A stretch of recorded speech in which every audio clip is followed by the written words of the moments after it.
This episode is actually a chat that I had with Alicia McKay, the straight talking strategist, 2 years ago. I spoke with her about connecting HR strategy, culture and leadership, given that HR best practice can't exist in a vacuum. Alicia tackles the tricky stuff in life and work and leadership, and she's specialised in different work with local government since our chat, but she brings so much to the table. She's working with New Zealand and Australia's most senior leaders in government, business and community, and she brings fresh perspective and sharp insight. She's seen the good, the bad and the boring, and both of us loathe bureaucracy, buzzwords and bullshit. So strap yourself in for an hour of unscripted straight talk about strategy, culture and leadership. Welcome to Reimagining HR with Trina Sunday, the rule-breaking podcast where we challenge our thinking and our current people practices. This podcast is for time-poor HR teams and business leaders who are feeling the burn, lacking laughs and not feeling the love. I'm Trina, your host, and I'm here to cut through the BS, explore different ways of thinking and create high-impact HR functions, because happier, healthier organisations are better for our people and our bottom line. So if you are keen to flip traditional HR on its head, hit the follow or subscribe button so you're the first to know when new episodes drop. I'm here to help and also to shake things up. So let's get started. I've got a lot of clients that have been talking to me lately around having some difficulty, building some strategy, getting traction for strategy, building strategic documents that sit on shelves and don't do anything unless we hit people around the head with them. It just doesn't work, right? So I thought, let's have a conversation. And from my perspective, who better to have that chat with than Alicia McKay? So Alicia is about all things leadership and strategy. She's about cutting through the bullshit of business. She's authored a couple of amazing books in that space, is part of a much loved, from my perspective, anti-qualification camp in terms of how we can bring real-time conversations, real learning, things that we can practically actually do to make things better for ourselves, better for our teams, and better for our organisation. So super excited to have Alicia here with me, and we'll bring her in now so we can get talking about connecting our strategy, leadership, culture, so we can make great things happen. So welcome, Alicia. It's great to have you here. Yeah.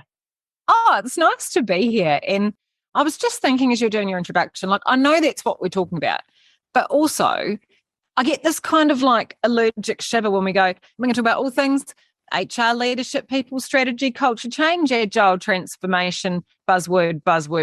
And I'm like, in 60 minutes. There are a lot of buzzwords, right? Yeah.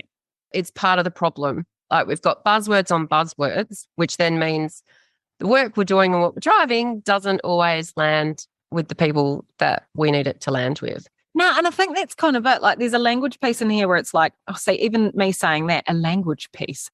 If you're talking to a subject matter expert or someone in your team, totally talk about having a framework for emotional intelligence within your senior leadership. Totally say that. Yeah. If you're talking to mid-tier managers or team leads and you want to talk about something that's going to make their life better, please don't talk like that.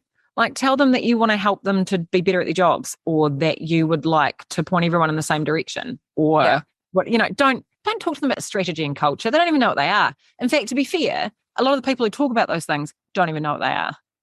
And that's probably one of the things which is a good place to start, actually. How do you talk about strategy with people in a way that's not BS buzzwords?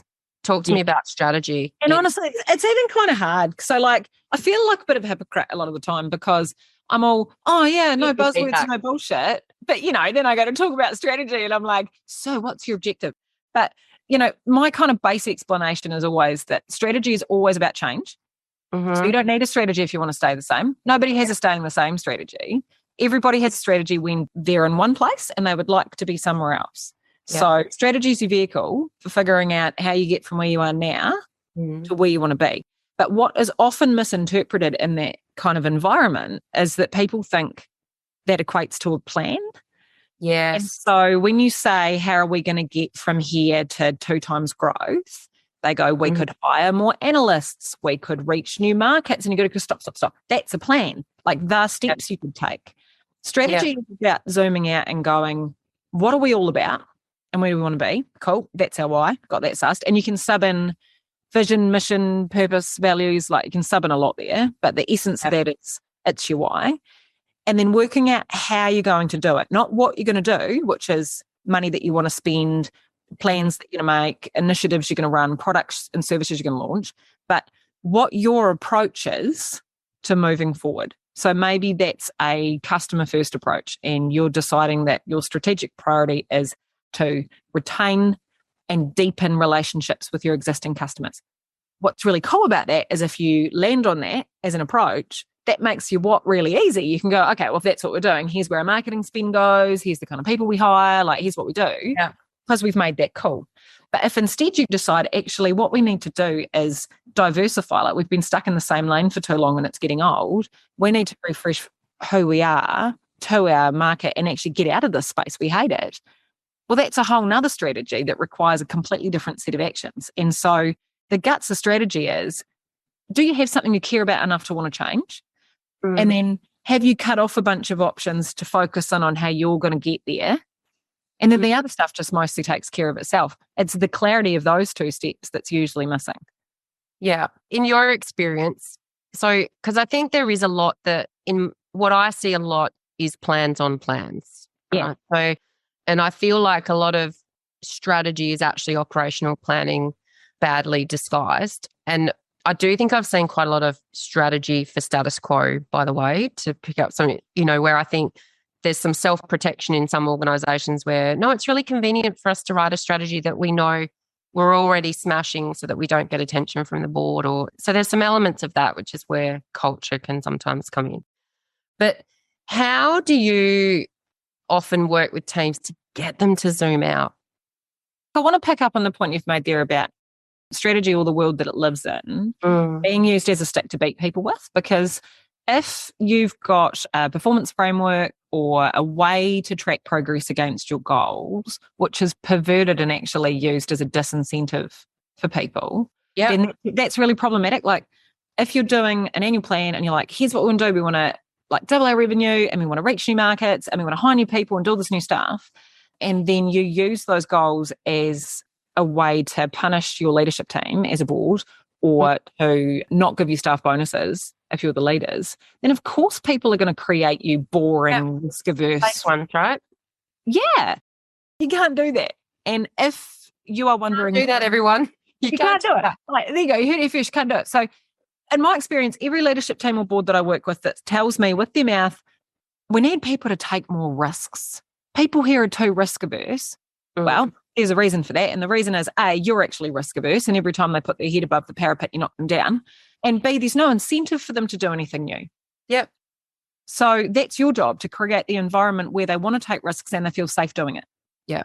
And that's where I feel like you can't talk about strategy without leadership coming up, right? And without culture coming up, because it's kind of, if you do have a risk-adverse culture or you have a blame culture, avoidant, that fear and insecurity to make decisions, to make bold moves, then there's not going to be a strategy that inspires anybody.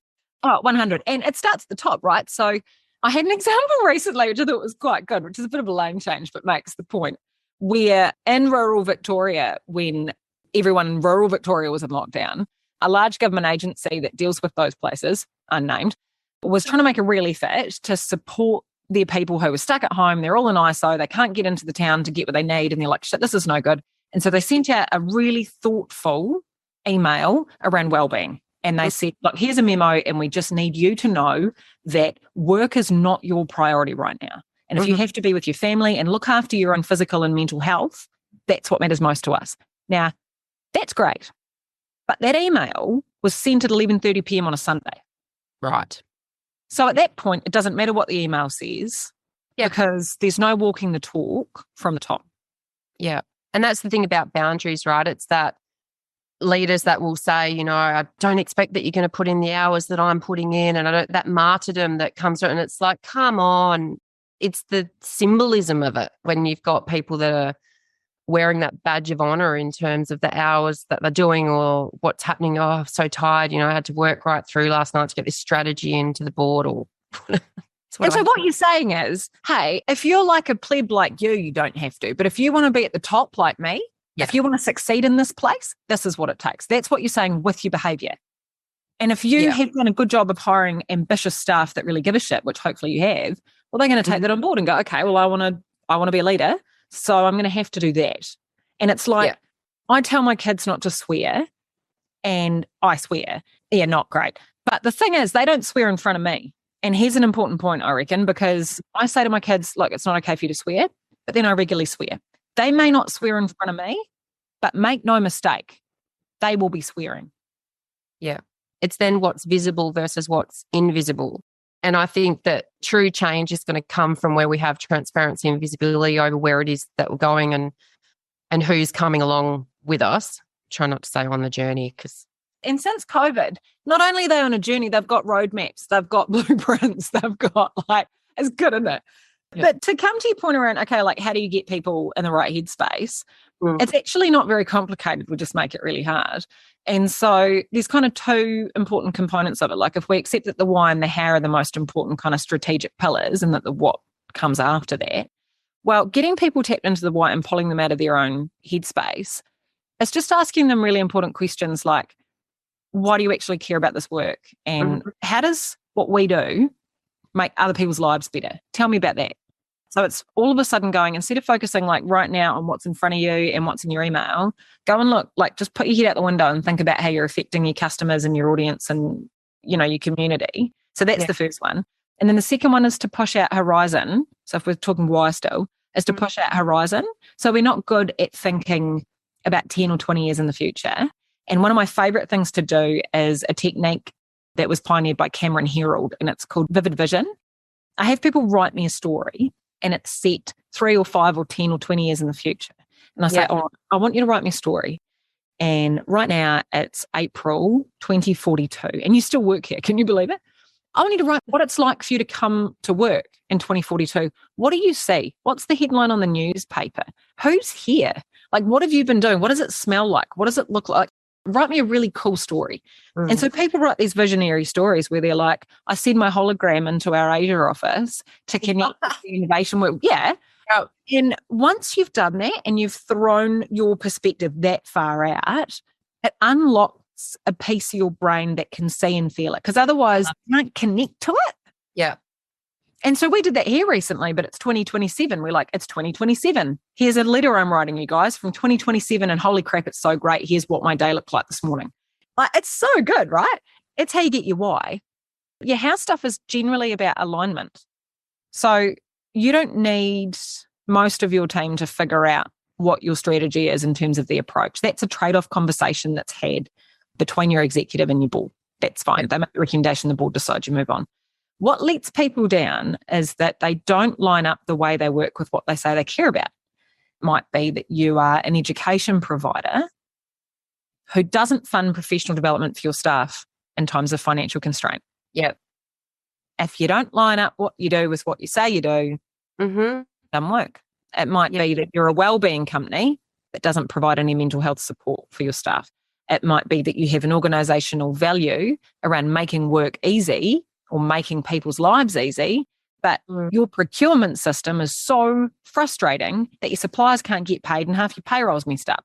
And those things, those engine room pieces are what drives the day-to-day reality of a strategic vision. That's what drives the storytelling, right? That then brings strategy to life and makes it something other than a strategy. And it is around that, from my perspective, and with the HR game changers that I'm working with that are trying to really level up in terms of what they're doing. And that's where most people that are joining us here today will be, it's not because you're shit at strategy. It's because people have an appetite for leveling up, we're wanting to look at things from different perspectives. And I think some of it's that, without wanting to use the word philosophy, but it's knowing the core of that care factor and knowing what that relationship looks like that then translates in the space I work in with employees. But that then directly then flows through to customer relationships, customer experiences, and in turn kind of the business success type stuff. Oh, 100%. I've always thought that internal or support functions, which I hate the words of, but let's roll with it, they're the engine room of strategy. So the misperception often with strategy is that it's done in the leadership room and then it's up to frontline staff to make it happen. But actually, the enablers that build the systems and create the conditions for whether or not we can and do work that way, they sit in HR, finance, policy, procurement, legal, customer services. That's where we actually either make it possible to go in the right direction or we don't. And when we leave people out of those conversations, what we get is situations where, okay, so I've got a newly established business unit at Auckland Council about 5 or 7 years ago, and they're called the Community Empowerment Unit. And their job, now that the council has amalgamated, is rather than directly delivering community services, they want to create a centre of excellence and empower communities to deliver their own locally focused, tailored services. Cool strategy, right? Yeah. So they've got a great strategy and a very clear vision and very clear way that they're going to deliver on that as a unit. 18 months in, I get an email saying, I need you to come and facilitate a session with our team. I think we need to refresh our strategy because we're just not getting the results we expected. Our KPIs are terrible. I'm like, okay, all right. So I come in. Now, before I even get into the session with these leaders, I had to register as a supplier with Auckland Council. Yep. Right. So here we go. Now, in order to be a community service provider with your community empowerment lead, you need to register as a supplier also, whether you're running a yoga class at a community hall or a youth safety group who needs to claim expenses back for the supplies that you've ordered, whatever, you've got to register as a supplier with Auckland Council. Now, having been through that process, even though it is needlessly complicated, but let's not go there, the first section where you have to fill in your details has a thing in it that we upload proof of your $2 million in professional indemnity and public liability insurance. Yep. Cover your ass first. Yep. Now, how many yoga classes at Pukekohe Community Hall do you think have $2 million in PI and PL insurance? None. So at the very first hurdle, it's knocked out. Now, if you went and talked to finance, who operate in a completely different part of the organisation, and you went, what's this about? They would say, excuse me, Alicia McKay, this is a best practice finance and procurement system.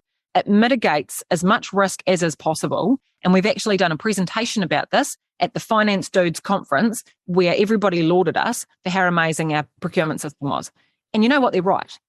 Yep. However, the measure of whether or not it's good is whether it contributes to the goals, not whether it's best practice. And so actually, because the finance system was so best practice, it was making it impossible for the organisation to actually achieve its goals, which was to connect with the community and get it happening. And so when we kind of get that wrong, whether it's HR or finance or legal or policy, the whole thing falls over. There's no such thing as strategic change. Yeah. The system enablers didn't enable. Yeah. And that's when I loved it when we had a quick chat not long ago and you said, you know, best practice can't happen in a vacuum. And I'm like, yes, because some of the work that I'm doing in that HR space is there's a lot of best practice we look at. There's a lot where you're looking at what's happening globally, you're trending stuff out, you're reading phenomenal amounts of stuff. And then you try and sift through all of it and you go, okay, well, 85% of that's not relevant to me, my industry, my market. Let's take the other 15% and then look at what enablers, what appetite there is to kind of explore it. You know, have I got what's needed in place from a leadership perspective and all that to try and make things happen. And then you kind of end up with, you're driving something in this message around best practice. And it's like, but it doesn't work if it doesn't align and fit with all the other puzzle pieces. So best fit. We don't want to aim for best practice. We want to aim for best fit. So from a systems view, how do we fit in with all of the other parts of this in a way that, to use kind of an architect terminology, is building a better house, not creating better rooms, right? Which is that classic silo thing. And so if we're thinking best fit, rather than going, what's best practice for employee wellbeing right now in the pandemic and reading journal articles and going to conferences, you know what you'd do? You'd ask your staff and then you'd listen. Yeah. So what tends to happen, this is a very cynical point of view, but we do these engagement surveys and we send out these things and we go, how do you feel about your job? Do you like it? Are you working hard? Blah, blah, blah. And the results come in and they're not good. They're never good. Yeah. And HR goes, the thing is, this was just after the announcement that we'd made about the realignment and people were stressed because we'd just introduced the new CRM. So we can't really listen. We argue it away, right? Yeah. And then we put it away. And it's like, what if instead of doing those to argue with them, we did them to listen? And we went out to our staff and we're like, oh, tough times with COVID. What would be helpful? And it might be that the last thing they want to do is dial into an online fucking yoga class or 5 p.m. drink. But if you sent them a meal kit, all of them a meal kit once a week, and they didn't have to cook dinner for their family after a pressing week in ISO, that would change their lives. But I think that's at the core of it, right? Because I think, and I know in the space that I work in, so I call employee engagement surveys like the happiness index. And a lot of the time people are busting out 90% scores. It's like, okay, so if we're going to go from 90, I probably don't believe the diagnostics or the measures that we're using. If we push the needle to 92, 93 or 94, which is the KPI that's been set to measure that, is that actually going to translate to any phenomenal kind of impact on the ground? And most of the time it's no, right? And then the other structured place where we get feedback's performance appraisal. Don't get me started on that. That's a whole nother chat where I can tangent very quickly, so we won't go there. But a lot of organizations are using that as the structured mechanisms for getting that back, and it just doesn't work, right? Like, it is about conversations. The challenge for people that I'm working with is a lot of the time is resourcing for that, and not to use it as an excuse, but there's lots of support functions who have been leaned up so much, right? Yeah. Carved up, leaned up, decimated financially due to constraints or whatever through pandemic, bad business. Changes are made. We stripped the L&D budget. We cut out all of the training support, all that kind of stuff, well-being, can't afford it. But it's like, how do you then make sure you've got the reach on the ground? And the challenge I have is, well, it shouldn't be HR's job. Yeah. That's a part of the problem if we're enabling codependency. But it's then around, how do we have managers believe in it? These are conversations that can be coming organically from them with their people. And all you've got to do is weave in a question into a chat that you're already having. And that to me is a sign of a lot of the time that doesn't get traction because the culture's not that. Given we're talking about HR, this is a what's your job conversation. So totally get it. Everybody's stretched for time. But what is your job? Is your job to respond to lots of forms that have been filled in, that have come into your email? Or is your job to create an environment where people grow and feel good at work? And if you decide that your job is to do that, well, that will change how you prioritize what you spend your time doing. And from a leadership point of view, what's your job? Is your job to do finance or customer service, or is your job to enable the success of your business through people, which I think it is? And if that's your job, then you're spending your time asking questions of people like, do you know how you fit in? Do you know where we're going? And more importantly, what's making it hard for you to do that? Yeah. And listening to the answer, right? So when people say, no, I don't understand how my contributions fit and make a difference. All right. Thanks for that feedback. Exit stage left. There's wonderful opportunities to really make a difference and shift things from a leadership perspective. That is such a what's your job thing to me, because I'm like, as a leader, your number one job is to know where the direction is and to make it easy for other people to connect with that. Like, that's your first job. And so I get all like wound up. But like, Crown Law is a good example. So government legal services in New Zealand, wound up. I'm doing their org strategy with them, and to their credit, as part of their process, which was awesome, by the way, they had me go and run some workshops with their kind of like middle tier to be like, what do you think about this? This is where we look like we're going. Are you going to be able to do that? What would that mean for you in your job? Like, what would be hard about that? What would we have to change? And it's great chat, because they're like, okay, well, you can talk about thought leadership, but currently we have a billing utilization rate that would have to change. We'd have to change the way we fund things, or our people can't do this. And we're like, yeah, awesome. So this is all system stuff, right? Yeah. But I have all these internal functions come in, and they're like, Alicia, it's not like, we're not lawyers.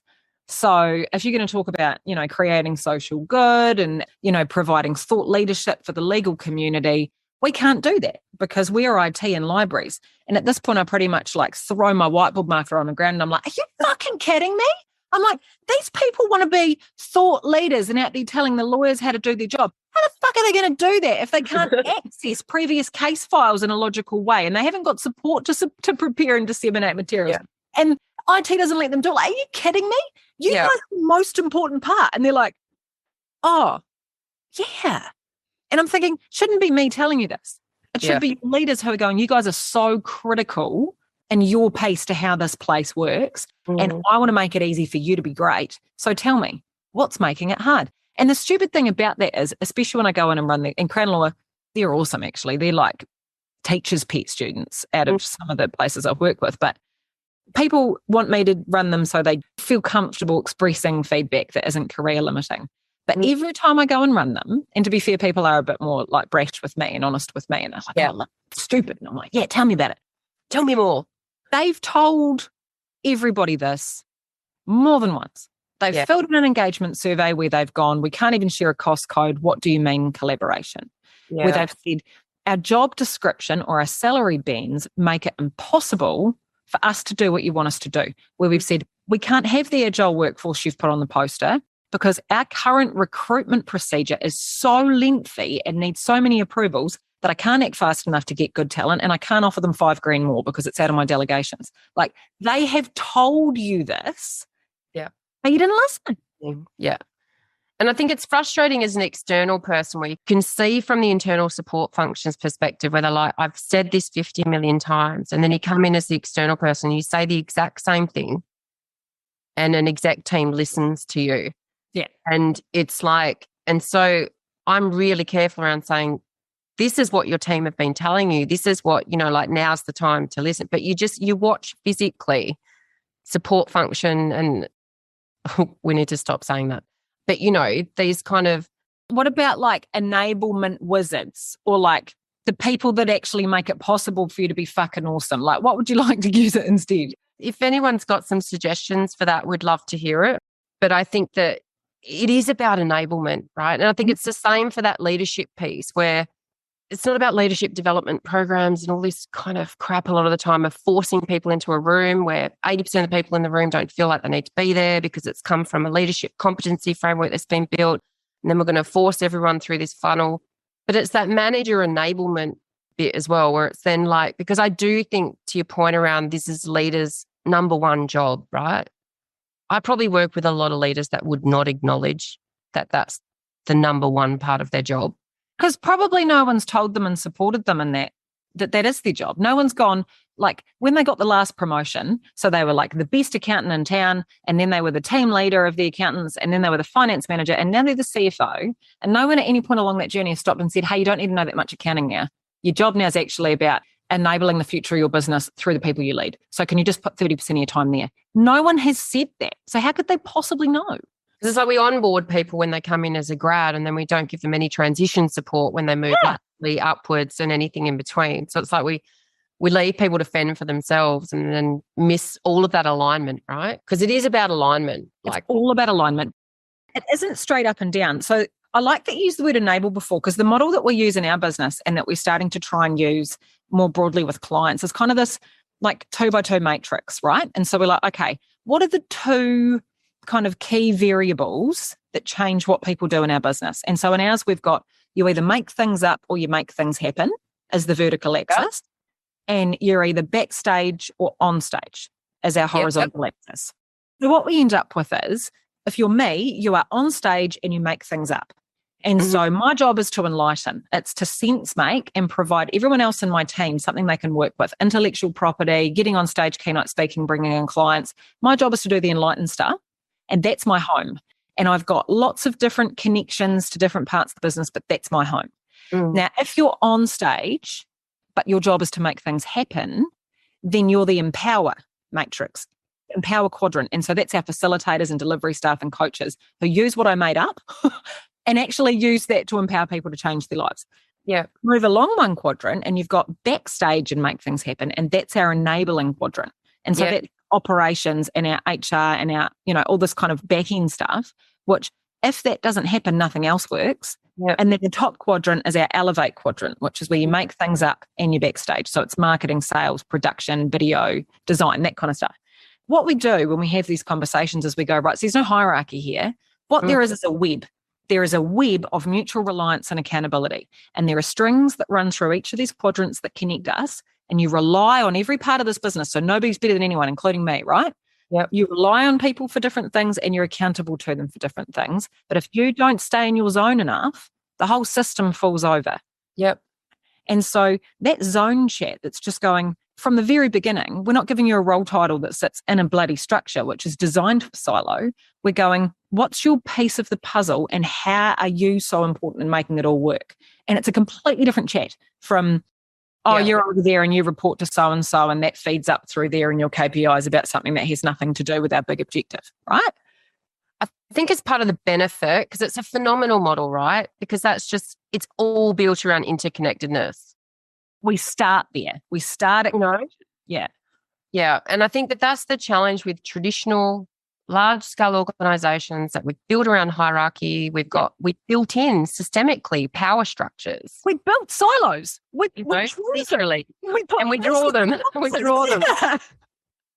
And because it's the same with, I was talking or looking at some content around, talking with a couple of people around circular leadership. So they're big organizations and they've moved to circle leadership where it's like, the team's enabled to make the decisions, do things. And I love that the parallel was drawn of, like if your team's not making decisions though, that as a leader that you don't agree with, and you don't let those through, then you haven't truly empowered your team.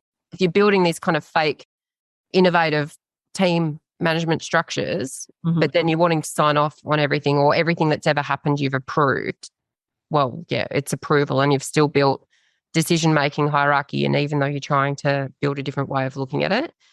When you talk about alignment and we talk about everything needing to be connected and we talk about not having best practice in a vacuum, how do you navigate so let's say HR are trying to drive some really phenomenal, cool stuff, right?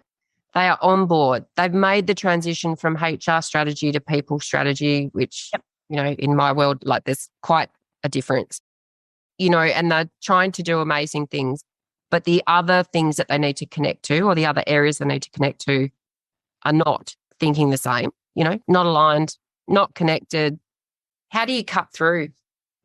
Well, if they've managed to develop a people strategy without talking to the other people that work there, then they're doing it wrong, would be the first thing I would say. They probably talk to them, but they don't have, I hate the term buy-in, but the reality is people don't believe. Yeah. They don't believe in what you're doing. And they can't, right? And so they actually can't. And there's a conversation that needs to be had, I think, within teams, whether it's within HR or within IT or within policy, that goes, you are holding on to a vision of the future that nobody else knows about that. Yeah. And you hold it in your hands because everyone is walking around at work, banging into others, frustrated that no one else can see how important the thing they know the most about is, while maintaining a simultaneous ignorance about everybody else's piece of the puzzle. And so I learned a new word 2 days ago. A workshop participant gave it to me and I love it. And it's Sonder, Sonder. And it's the realization that everybody else's inner lives are just as vivid and complex as your own. And I reckon we need more of that at work because what happens is your HR people are going, oh my God, these backwards idiots. Why can't they see how important it is to do leadership development? And the engineers are going, fucking HR. If we don't maintain this asset by the end of the month, we are out $2 billion. I can't even talk to them, right? So it's this chat. And so this is going to sound really dumb, but the most useful exercise I've done with teams who feel like they're trying to drag other people along and they can't, there are two things I do actually. One of them is to get a bunch of representatives in a room, whether it's like an ELT or whatever, and I have to draw a tree. Now this sounds really dumb, and I did this in ISO at one point, and while they were drawing their tree, I wandered through to grab a coffee in the kitchen, and my partner Cam was in the kitchen, and he's like, aren't you supposed to be in a workshop? And I was like, they're drawing a tree, so I thought I'd make a coffee. And he's like, are they paying you for this? I'm like, yeah, mate. But I got this idea from Mark Trulson, who does amazing work in the OD space. He's an absolute machine. Essentially, you draw a tree and you're like, all right, I've got the base of my tree, right? And the base of my tree is what's the overarching goal or strategy of the place we work, right? And so if you're an FMCG company, FCMG, sorry, it might be, like feed Australians. And so you're like, okay, it's to feed Australians, Australian food, right? That's our big picture. Cool. But then off our kind of main big old trunk, you've got these like arterial branches, big fat ones. And you're like, okay, this is distribution and manufacturing. This is online and e-commerce. This is product design and development. You've got these kind of big ones. And each of these big branches has their own line, right? Which is like, okay, we're all connected to the idea of feeding Australians Australian food. Yep. But our way of doing that is to make it easy for people to buy it, right? Or to get it into their house quickly after they order it, or whatever these big pieces are. Yep. You've got these wee branches that come off the fat ones. That's like, in my team, is the brand team. And while it might be easy for the brand team to say they feed Australians, actually we do, because we reach Australians so that they connect with us so that we can feed them. Cool. And then this can go on for a while. We get like a wee twig and you're like, and this is my purpose, which is all about like from bricks to clicks. And here's a nest on the end, you know, and that's, you can kind of do whatever you like. What's fun about this exercise is that like I can't draw trees for shit. And yeah, other people become these like artistic people where they're like, actually, I've drawn roots, and the roots signify the foundation. And there's really an ecosystem, you know, and they go ham with it and it's really cool. But the point of the exercise is that after everyone's done their trees and they come together and share them and everyone has a good giggle about how shit we are at drawing trees, you start to get this kind of, yeah, right. And this is how it all fits together. And I never really understood what these bloody agile coaches were. But now that I see it on the tree, and so you create this like collective tree, people are like, that's pretty cool.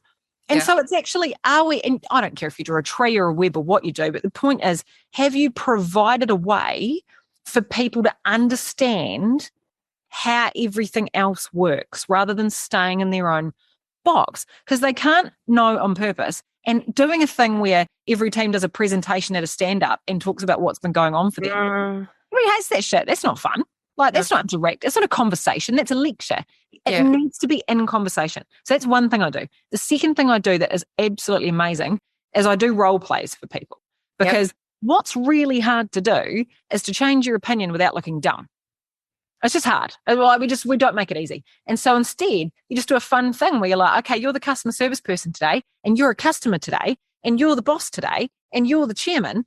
Tell me what's going on for you. And everyone has a laugh. Again, this is a consistent feature. And they're like, actually, as a customer, I hate this because I can't click on the thing I need and blah, blah, blah. And then they're like, And just spending that, 15 minutes pretending to be someone else was enough. They needed to snap them out of their own silo, because actually the way we work, as you've said with the structure, the way we work encourages us to be blind to the struggles of others. And you're not going to make any progress if you're sitting in your HR bloody kingdom talking about how dumb everyone else is for not getting on board. Like, go and be them for a bit. No one would do that, I'm sure. This is where the opportunity is that I get so excited about, though. Like, working in the HR space or the people culture space, I don't care what you call it in terms of how you... Oh, you're not allowed to say HR anymore, eh? It's like not a thing. I do, in the sense of purposefully, in terms of saying, reimagine HR, because I want us to reimagine where it is, right? And it starts a conversation around people going, you can't say HR, we're not resources. If you say I'm your greatest asset, then I want to punch you in the face. But true, right? Like, because it is a resource and it's been a numbers thing and there's a legacy attached to language. So it's not to be dismissive of it, but it's fundamentally changing what you do that's important, not the labels. Yeah. And so the approach in terms of if you're moving to that people and culture space and you're talking to that space, where I get excited is we do work across every single area of a business. Right. And you've got visibility. So phenomenal. And I mean, and maybe it just depends how you're built, and I'm built this way and I get stupidly excited about it, but it's like, because I love learning new stuff. I love going and seeing what turbine machines being built over here and how cool that is that fits together, and, be like, God, Bob, you've worked here for 30 years. What the hell? Talk me through it. What's kept you hanging in? And you chat about retirement because he's just looking for his super. But there's always something else, right? And that's where the storytelling is. And I think we've got lost a bit in our development of strategy, in our drive for culture change, in how we relate to leaders, in all of it. 100%. The relationship bit, right?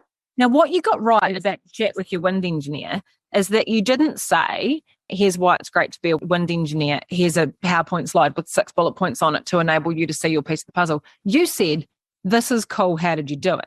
I almost feel like this is so simple I shouldn't have to explain it, but let me do this. Right, here's change engagement 101. If you want to get people on a journey with you and you've got a new idea and you're like, actually, I do think this contributes and I think people will love it when they're like in it, but they don't get it yet. If that's you, you've got one of them, listen up. Here's how you do it. Step 1, when you send out your meeting invite for your launch or your discussion, do not, under any circumstances, name it the Agile Continuous Improvement People and Culture Revitalization Initiative Workshop. Do not do that. All right. You have to name it something like cool stuff to make your life easier, free Tim Tams, right? That's what you have to name it. It's got to be in someone else's language and immediately say what's in it for them, right? Now, if you're lucky and half the people that clicked yes turn up, when they walk in, you do not put your slides up and go, this is going to be good for you. I'm going to tell you why. Now, you can read them, but I'm also going to say them with my mouth. So listen, you do not do that. Instead of tell, and this is so easy, here's what you do. You ask. You say, what's making it hard for you guys to be awesome at the moment? Yeah. And then, get this, they'll tell you. And then you go, yeah, right. So you want to make the boat go a bit faster and you want to be able to pick your own training and development instead of having it in the thing. Is that right? And they go, yeah. And you're like, why would that be good? Hear this? So saying it back, ask another question. Why would that be good? And they say to you, well, then I could feel like I really own the direction of my role. I just feel like it's more mine and people would actually listen to me. And you're like, yeah. So if you had more say in how things worked and you could see where your career was going, you'd enjoy your job better and you like it. And they're like, yeah. And you're like, cool, guess what? We're going to do that for you. Do you want to see the strategy? And then they go, yeah.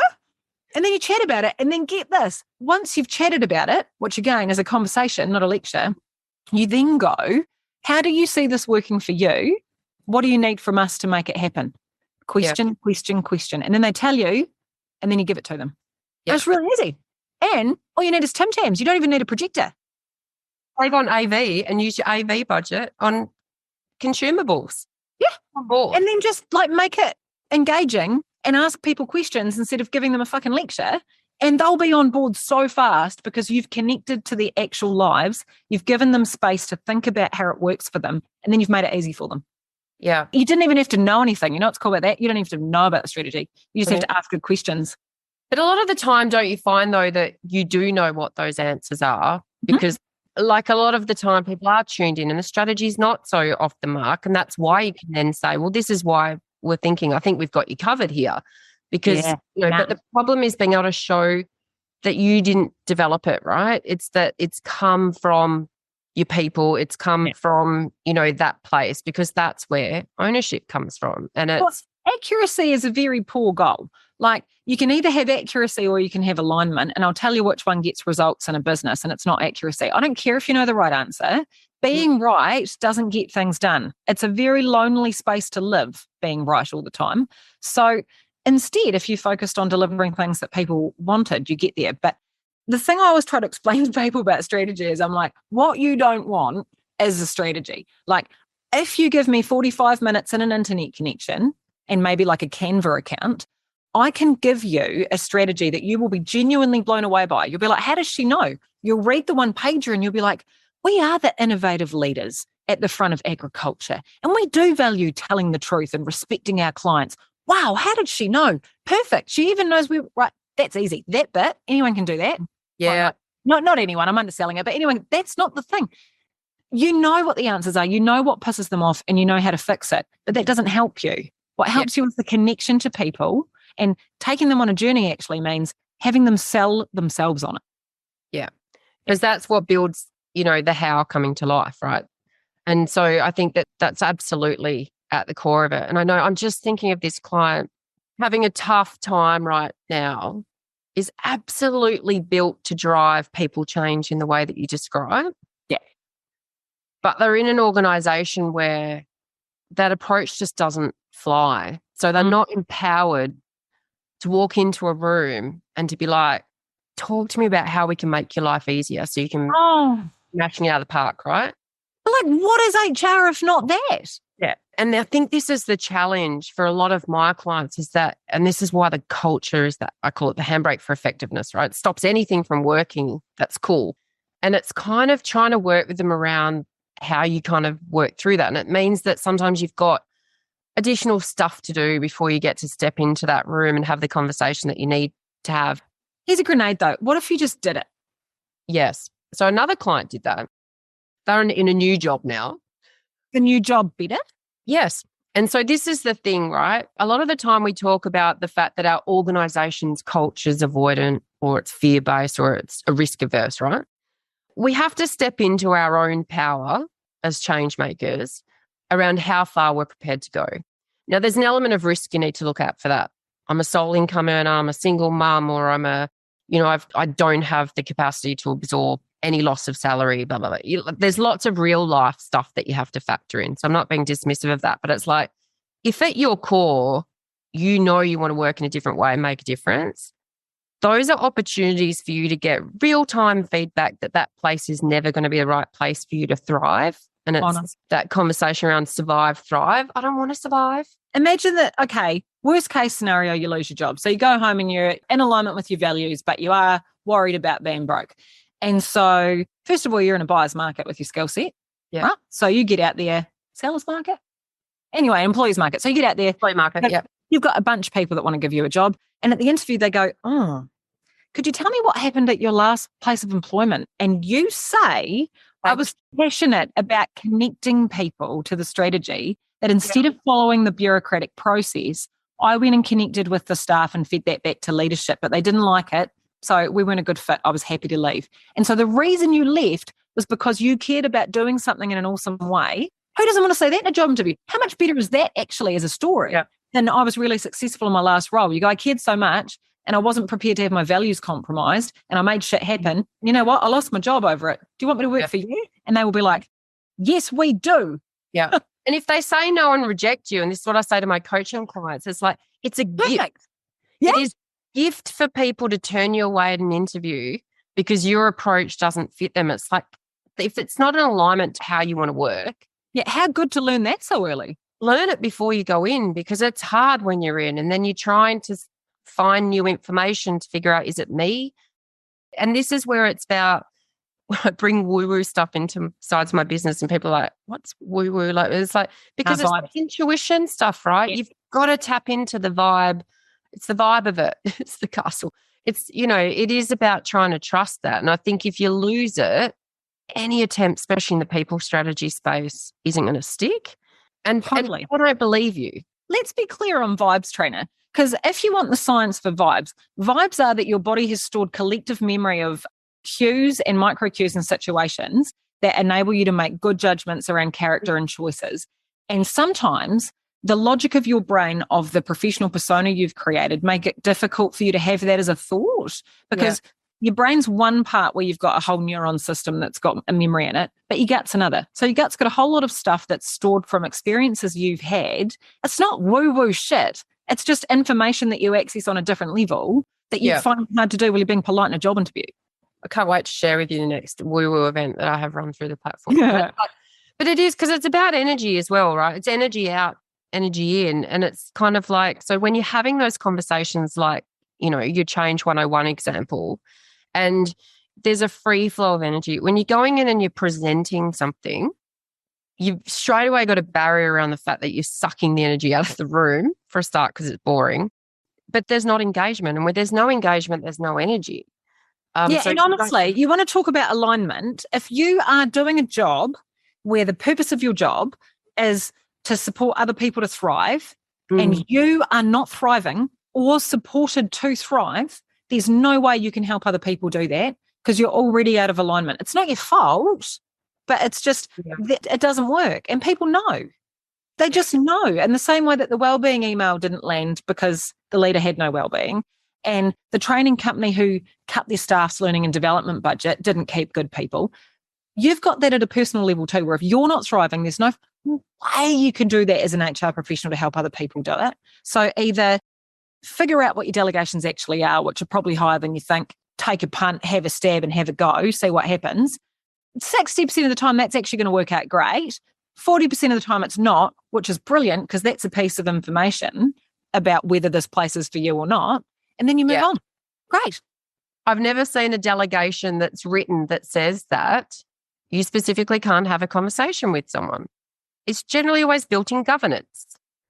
It's built in compliance. It's built in governance. It's built in arse covering. Delegations aren't built for relationship building.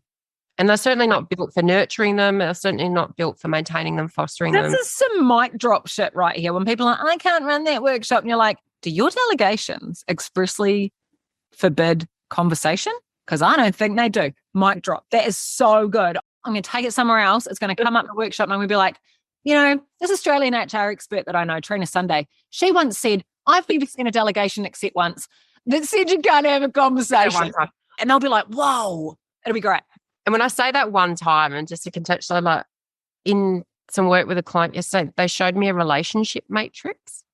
Yeah, it's a bit scary. Like your whole body starts to contract when you even I tensed up a little bit, but I've got an open mind. Tell me how it works. No, you don't want to open your mind. You just want to shut this shit down. But it's like it's hierarchy across the top, essentially. External stakeholders down the left. And it's basically a green or red light or whether you can talk to them or not. Not joking. Okay.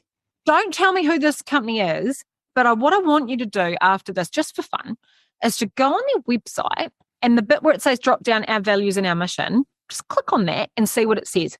And I'm assuming it's going to say things like, we care about people here, we collaborate, or we're open, or we listen. It'll say something like that. So I'm inherently aware of what their values are, given some of the work I've done with them. And yeah, but it's where there's the mismatch, right? It's the mixed messaging. It's the, saying that you want the organization to roll a certain way, and then the way you systematically build out any innovation, connection, or agility just is what thwarts kind of people being able to step into that space. So honestly, and I reckon, I'm just thinking about this for HR, because one of the most common pieces of advice that I give a leadership team is like, how do we make strategic process? I'm like, just have a wee look in the mirror first and make sure that before you go out and tell your community or your customers or your staff that they have to behave a certain way, just need you to check that you're living and breathing that yourself. Otherwise, it's not going to work. So, and usually we're not, because we're all hypocrites. We don't mean to be, but we just are. So you have to fix that up a bit before you go out. For HR, when you're putting together your people strategy or your L&D strategy or your OD plan, and you are frustrated by being unable to take people with you with a new way of thinking about how they work with people, I just want you to check really quickly when you've got your pillars or your principles or what you've said, and check you're doing that first. Because if you're not doing that, you cannot go tell someone else to do it. Yeah, I think that's absolutely kind of a sense check that needs to happen and hasn't been happening, and it's thwarting the strategy space in terms of being able to shift some of that, because I think because there is this busyness and heads down and churning out work and all that kind of stuff, that's not where strategy blossoms. That's not where creative thing, it's not where inspiration lives. Bad conditions, like if strategy's like bacteria, then it needs warmth to grow. No? Is this not a good one? I'm going to shut this down. No, because you've got to water your tree, I guess. Oh, okay. Yeah, we can go back to the tree. Yeah, we can fertilizer down. But it needs to be out in the sunlight, Trina. You can't work with what you can't see. So if you hide all these efforts away and you're like, and actually, let me take this extended metaphor. If you're like, I'm going to do my strategy, but I'm not ready to let anyone see it yet, wait till I've finished making it and then you can have a look. You're doing it wrong. It needs sunlight in order to be able to grow. And to be able to find out all the ways it's wrong that you don't know about yet. Like today's chat where we were like, okay, HR strategy, what a yarn. That all got really off topic and uncomfortable and lots of fun.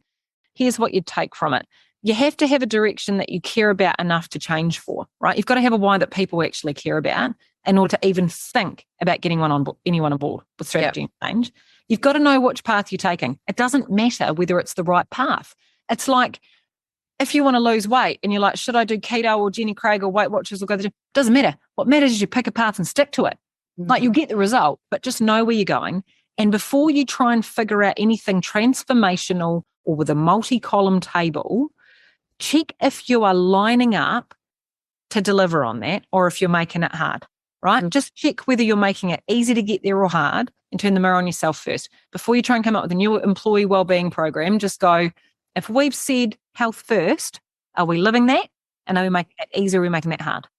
Well, that's the execution, right? Like a strategy is only as good as the execution. So if there isn't that lens put on it really early, then you're going out and then you're building a rod for your own back that you can't deliver on. And well, strategy's not alive until it oxidizes with the real world. Yeah. It's just a piece of paper. And when you take your first step towards something, when you're like, you're pregnant for the first time and you're like, okay, this is in theory like a child living inside me. But then you like buy its first outfit and you're like, holy shit, there's going to be a person in this. This is amazing. Or you're like, I'm going to grow my business, blah, blah, blah. But then for us, our one's been we're hiring new facilitators. And we've just started in the last week booking new jobs into the calendar of a person who is not yet hired. And so we're like, okay, this is real. Like we talked about this, but this person has a calendar and they've got work to do in June. So holy shit, we better make it real, right? It doesn't need to be a big unveiling. Just take the first step toward making it real, and then you can believe it. You can grab it. You can touch it. But you've got to let it oxidize. Yeah. And I think that's where the Change 101 stuff fits in, right? Like, I think the days, and especially in the people strategy space especially, but I think it's consistent everywhere, it's that you need this groundswell, you need a change movement that comes from where it matters the most. And that's where the bulk of your people is, not a top-down. And if nobody cares, are you sure it's right? If you can't convince anyone, it's probably wrong, mate. Yeah. But this is where I think there's a tension around how we misunderstand what we have to put into a strategy, because we think that's what needs to be in the strategy for it get approved. Yeah. And I feel like we get lost in that a little bit. So I think if the strategy is what we care about, how we're going to do it and how we're going to make cool things happen, it's outside of the strategy document where the conversations happen around, you know, if we've got engagement, there's 5 times the productivity that's going to come from this space. This might translate to this profit, but it's audience driven, right? Oh, I just realized I haven't made a really important point, because I always forget that it's a thing people don't know. Strategy's not an output, it's a process. Yes. Sorry, I just wanted to make that real clear in case anyone's like, oh, strategy, you mean the thing I made? No, strategy's not an output. It's not a deliverable. It's not collateral. It's a conversation. And that's where really a lot of HR strategy, for example, is a HR plan. Because, you know, like that's what it is in reality. Like it's a document. The output is actually the plan. It's reviewed once a year and it's measured against some metrics. That's not strategy. That is a creation, but it's not a conversation. And that's what strategy is. And I think that it's trying to find where it sits in the middle, right? It's trying to look at how you can set the right conditions for having really great conversations that are going to inform strategy, adopt strategy, and smash strategy. Thank you, Alicia, for joining us. Take care. Thanks, everyone, and we'll see you next time. Thanks for tuning in and leaning in to this week's episode as we look to reimagine how we show up for our people, organisations, and community. Reach out to us via our website at reimaginehr.com.au with your HR horror stories or suggestions of people you'd love to hear from or topics you want to explore. It's all about people, purpose, and impact, and we are here for all of it. Until next time, take care, team.